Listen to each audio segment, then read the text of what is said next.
नमस्कार, मैं हूं मीनाक्षी दिसोदिया और आप देख रहे हैं खबरें आज तक।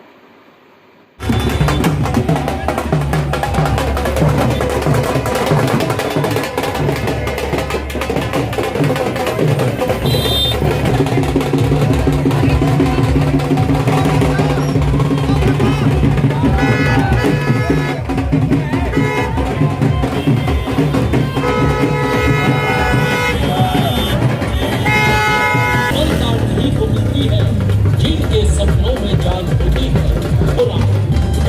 जनता की सेवा खातिर ये हरदम आगे रहते हैं। संत कमौला कर देते हैं जो कुछ भी ये कहते हैं।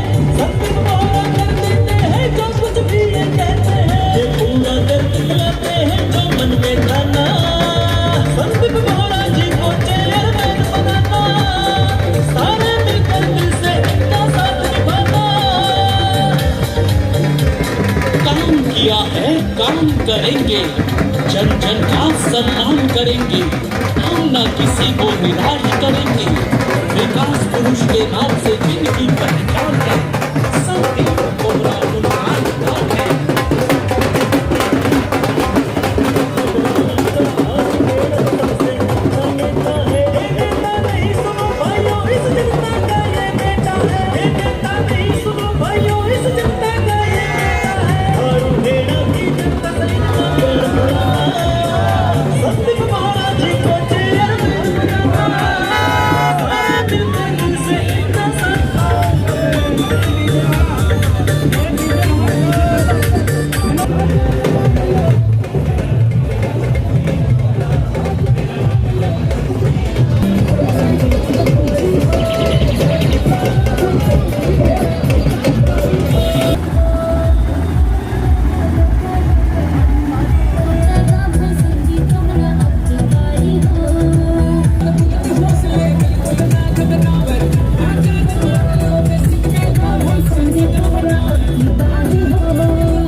चिन्ह किताब किताब किताब रंग दे बसंती चोला मेरा रंग दे बसंती चोला बसंती चोला मुझे रंग दे हमारे रंग दे। आखिरी दिन है, किस प्रकार से अपनी वोट को लेकर आश्वस्त है, क्या कहना चाहिए? देखिए, मैं सबसे पहले संदीप बोहरा सिंबल किताब बैलेट नंबर 9 अपने लोगों से निवेदन करूंगा कि वो आने वाले 2 दिन अपने आप को संदीप बोहरा मानकर ये चुनाव लड़े और लोगों से जितना अपने परिचित लोग हैं उनसे संपर्क करें और उनको समझाए कि संदीप बोहरा क्यों ज़रूरी है धारवाड़ा के लिए। आम जनता की आवाज़ जो बन के काम करता है, जो हर जिसके पास कोई अप्रोच नहीं है, ये संदीप बोहरा उनके लिए काम करता है। धारवाड़ा में डेवलपमेंट की बात करता है, लोगों के लिए सिंगल विंडो सिस्टम के तहत काम करने का वादा रखता है। तो आप लोगों को 5 साल अगर बेहतर सर्विस चाहिए तो आज संदीप बोहरा को आपके साथ और समर्थन और वोट की ज़रूरत है। आप अपने लोगों से संपर्क करिए और उनको बताइए कि जितने भी उम्मीदवार हैं उन लोगों में आकलन कीजिए। अगर संदीप बोहरा बेहतर लगता है तो आज हमें मिलकर उनका साथ देना चाहिए और संदीप बोहरा अगले 5 साल उनको बेहतर देने का वादा करता है, उनके काम करने का वादा करता है। यहाँ पर बड़े बड़े लोग आए हैं दूसरी पार्टियों के प्रचार प्रसार में, आपके साथ कोई बड़ा नेता नहीं आया, फिर भी आप अपनी जीत को लेकर कैसे आश्वस्त हैं? देखिए, बड़े नेता ऊपर से आशीर्वाद देते हैं और जनता के दिल में मैं बसता हूँ। जब जनता के दिल में बसता हूँ तो वोट उनको देना है और जनता के बीच में रहकर मैंने काम किया है। वो बच्चा राम है, वो मेरा जाके मेरा काम बता देगा आपको। गली मोहल्ले में आप जाएंगे, हर आदमी को कभी ना कभी कोई मेरे से काम पड़ा है तो मैंने बड़े मान सम्मान के साथ उनका काम किया है और उनकी मुसीबत और परेशानी को दूर करने का मैंने काम किया है। तो वो उन लोगों को किसी बड़े नेता के आने से कोई फर्क नहीं पड़ेगा। उनका आशीर्वाद मेरे साथ है, पार्टी का आशीर्वाद मेरे साथ रहेगा और मैं अपने लोगों से जो मुझे अपने दिल में बसाते हैं, मेरे काम की वजह से मेरी पहचान है, वो लोग मेरी ताकत बनकर मुझे वोट देंगे और उन लोगों की नुमाइंदगी करके मैं उन लोगों के लिए काम करके धारवाड़ा की बेहतरी के लिए प्लानिंग करके डेवलपमेंट करके उन लोगों को इसका मैं रिजल्ट दूंगा। सर, अभी आपने कहा पार्टी का साथ है, पार्टी के लोग ये कह रहे हैं कि हमने निष्कासित कर दिया है। नहीं, ऐसा कुछ नहीं है। मैं पार्टी का पहले भी मैं पार्टी में मेरी श्रद्धा है और आगे भी रहेगी, उससे मैं कभी दूर नहीं हूँ। ये तो चुनाव लड़ना तो आम जनता के बीच में जो सक्रिय रहता है और अगर कोई मजबूत कैंडिडेट नहीं तो जनता उम्मीद करती है कि कोई तो ऐसा कैंडिडेट हो जो उनके बीच का हो, उनके लिए काम करने वाला हो। तो ये उनकी उम्मीदों पे खरा उतना हर पार्टी चाहती है कि ऐसा उम्मीदवार हमेशा जनता के बीच में रहे। मैं जनता के टिकट पे चुनाव जरूर लड़ रहा हूँ, लेकिन सरकार से साथ मिलकर आगे काम करूँगा और ये जीत मेरी उन्हीं की सब मेरी पार्टी की भी जीत होगी, मेरे लोगों की भी जीत होगी, मेरे बड़े नेताओं की भी जीत होगी।